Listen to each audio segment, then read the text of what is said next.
She was my teacher, but the day she said, "I'll write your name where no one else can see it," I realized some lessons aren't meant for the classroom.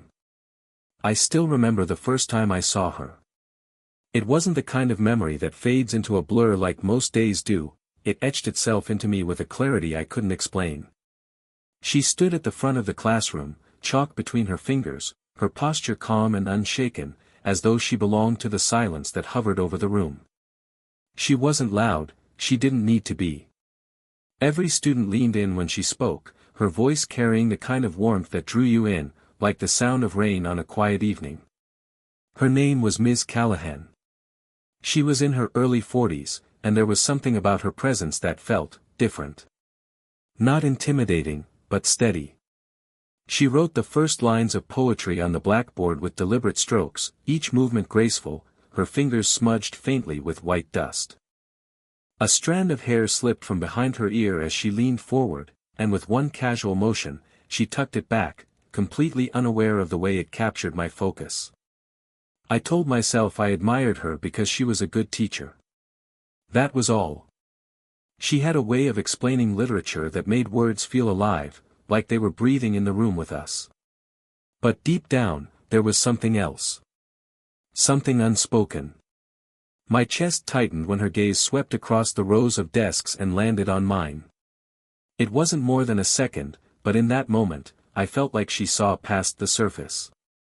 Past the 22-year-old student who thought he had it all figured out, and straight into the part of me that still longed to be understood. I noticed the details no one else seemed to. The faint crease at the corner of her eyes when she smiled at a student's clever answer. The way her hands rested lightly on the edge of her desk, as though holding back more than words. The soft rhythm of her footsteps moving between aisles, never hurried, always intentional. There was nothing improper in that first lesson. No boundary crossed, no rules broken. And yet, I walked away with a strange weight in my chest. An awareness that this wasn't just another professor, another class, another passing semester. It was the beginning of something I couldn't name. Something that whispered quietly between the lines she wrote on the board, between the glances that lingered just a fraction too long. And though I tried to push it aside, I already knew, this was a lesson I would carry far beyond the classroom walls. The weeks passed quietly, and I found myself listening to her voice more than the words themselves. It wasn't intentional, at least, that's what I told myself. But there was a steadiness in her tone that settled into me, like a rhythm I didn't realize I'd been missing. One afternoon, the room was unusually still.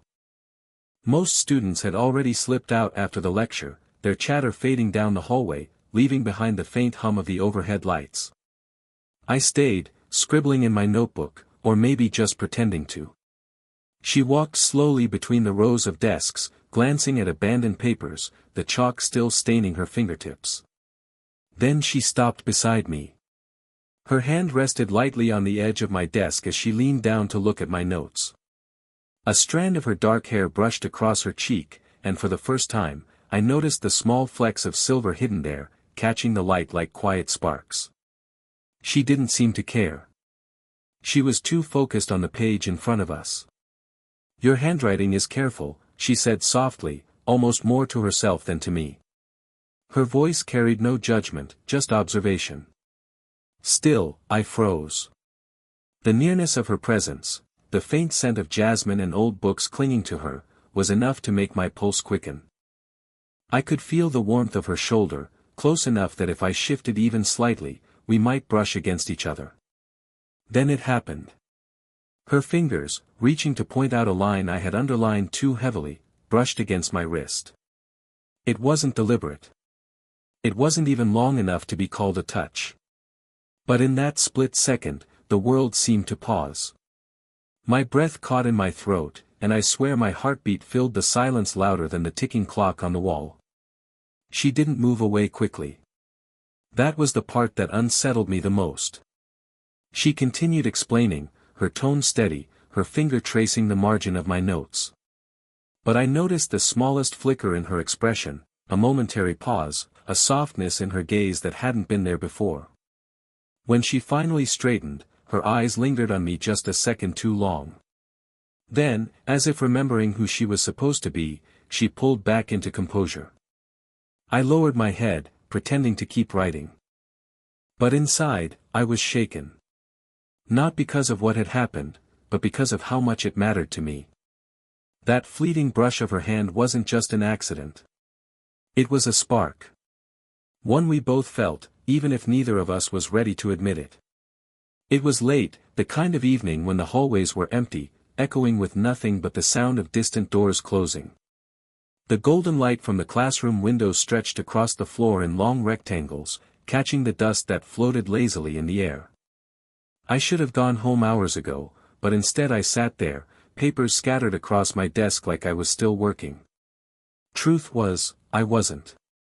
I just didn't want to leave. She noticed, of course. She always noticed. Still here? Her voice drifted across the quiet room. It was softer without the background noise of 30 other students. I looked up, and there she was, standing near the desk at the front, her blazer draped over the chair, her blouse slightly untucked from a long day. She looked less like the unreachable teacher and more like a woman. I stammered, pretending to shuffle my notes. Just finishing up. She walked toward me, her heels tapping lightly on the floor, each step echoing in the hollow silence. When she reached my desk, she leaned against it, her weight resting casually on the edge. Her arms folded, and for a moment, she wasn't instructing or guiding, she was simply sharing the same space. "You work too hard," she said, a faint smile tugging at her lips. "Or maybe you just like staying behind." Her words held a quiet playfulness, but her eyes carried something else. Something thoughtful, maybe even curious. I swallowed, unsure if I should answer or if silence was safer. She glanced down at my notes, her hand reaching out to adjust a paper slightly out of line. It was such a small gesture, but it carried a tenderness that unsettled me. Her fingers brushed the paper slowly, lingering longer than they needed to. For the first time, I noticed a weariness in her expression. The kind that comes not just from long days but from carrying unspoken weight. And when she tucked a loose strand of hair behind her ear, I caught myself memorizing the shape of her face in the fading light, every line, every detail. I wanted to ask her something, anything that would let me stay in this moment longer. But instead, I stayed quiet, caught in the rhythm of her presence. The air between us was heavy, not uncomfortable, but charged. I realized then that this was no longer about essays or lectures. This was about two people, sitting in the soft glow of an empty classroom, holding on to a silence that said more than words ever could. And I knew. I didn't want this moment to end. The next week, she returned one of my essays. Her notes were always thoughtful, more than I deserved, I often thought. Where other teachers scribbled corrections, she wrote in full sentences, like she was having a conversation with me on the page.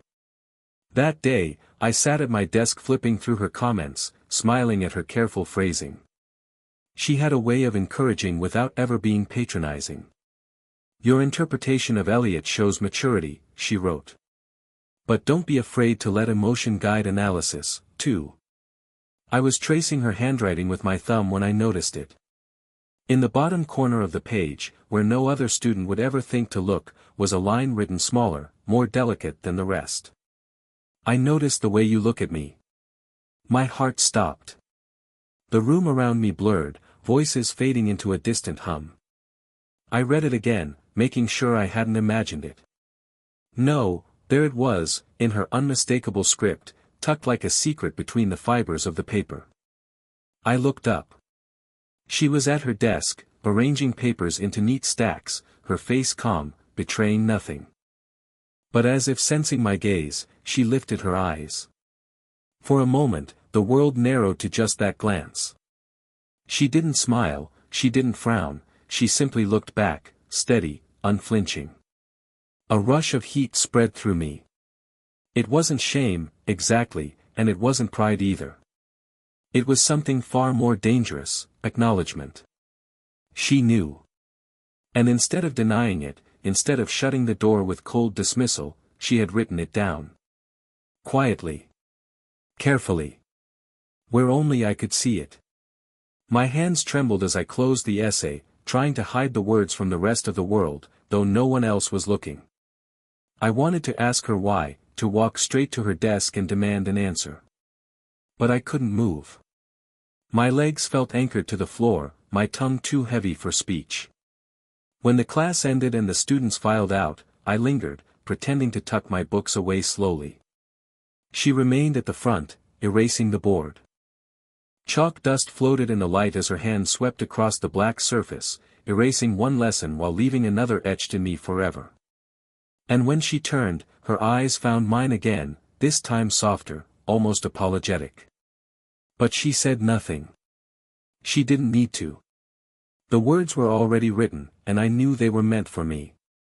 After that note, nothing felt the same. Every glance carried a weight, every silence between us seemed to speak louder than words. I couldn't unsee what she had written, and she couldn't pretend I hadn't read it. The next class felt like a storm disguised as routine. She spoke as clearly as ever, guiding us through the intricacies of a poem, her chalk moving steadily across the board. But I caught the faintest tremor in her hand as she underlined a phrase. No one else would notice, but I did. I always noticed. When she handed back another paper, she paused at my desk a fraction longer than usual. The edge of the sheet brushed against my fingers as she slid it toward me. For a second, our hands touched, not an accident this time, but not bold enough to be called deliberate either. Her skin was warm, steady, grounding. And yet, she didn't pull away immediately. The air thickened. My breath caught. I wanted to hold on to that touch, to close the space between us. But before I could move, she withdrew, the faintest sigh leaving her lips as though she'd reminded herself of something. That hesitation, so brief, so fragile, was enough to tell me she was just as conflicted as I was. After class, I stayed behind again. She gathered her papers quickly, her movements sharper than usual, as if she could erase the moment by drowning it in routine. I stood by my desk, watching her stack books into neat piles, the sound of pages slapping together echoing in the quiet. Finally, I spoke. Why did you write it? She froze, her hands pausing mid-motion. For a long time, she didn't answer. Then, slowly, she looked at me, her expression unreadable, a mix of strength and vulnerability. Some things, she said softly, don't belong in the open. Her voice was calm, but her eyes betrayed the storm beneath. She wasn't denying it, wasn't pretending it hadn't happened. She was drawing a line. A fragile one, built not from lack of feeling, but from necessity. I nodded, though my chest ached with the weight of everything left unsaid. She handed me my notebook at last. Her fingertips brushed mine again, this time lingering just long enough to leave me trembling. It was both a warning and a promise, an unspoken acknowledgement of what we both carried inside. And as I walked out, I realized boundaries weren't always meant to stop something. Sometimes, they were there to slow it down, to give it room to breathe. Because what was happening between us was too powerful to be rushed. The classroom was empty again. The late afternoon sun slanted through the windows, painting the desks in warm strips of gold and shadow. I lingered, as I often did, pretending to shuffle notes, though both of us knew by now it wasn't about homework. Stay a moment, she said, her voice softer than usual. I froze, then nodded. The last of the students filed out, their laughter echoing down the hallway until it faded completely. Silence settled around us, heavy and expectant. She stood by her desk, holding my notebook. Her fingers tapped lightly against the cover as if she was considering what to do with it. Then, without a word, she opened it to a blank page. I watched as she picked up her pen. Her movements were deliberate, unhurried. She leaned closer, her hair brushing against her cheek, her lips pressed together in thought. And then, slowly, carefully, she began to write. It wasn't a lesson. It wasn't a correction. It was my name. Letter by letter, drawn with such precision it felt like she was etching it into more than paper. My heart pounded in my chest as I leaned forward, unable to look away. The simple act of seeing her write it, my name, her hand shaping it, felt intimate in a way that words couldn't explain. When she finished, she rested the pen down, her hand lingering on the page. Then she closed the notebook gently, her palm pressing against the cover as though sealing the moment inside. Her eyes lifted to mine, steady, unwavering. "Some things," she said softly, "are not meant to be shown to the world." Her tone was calm, but the way her voice caught at the end betrayed the truth. It mattered to her as much as it did to me.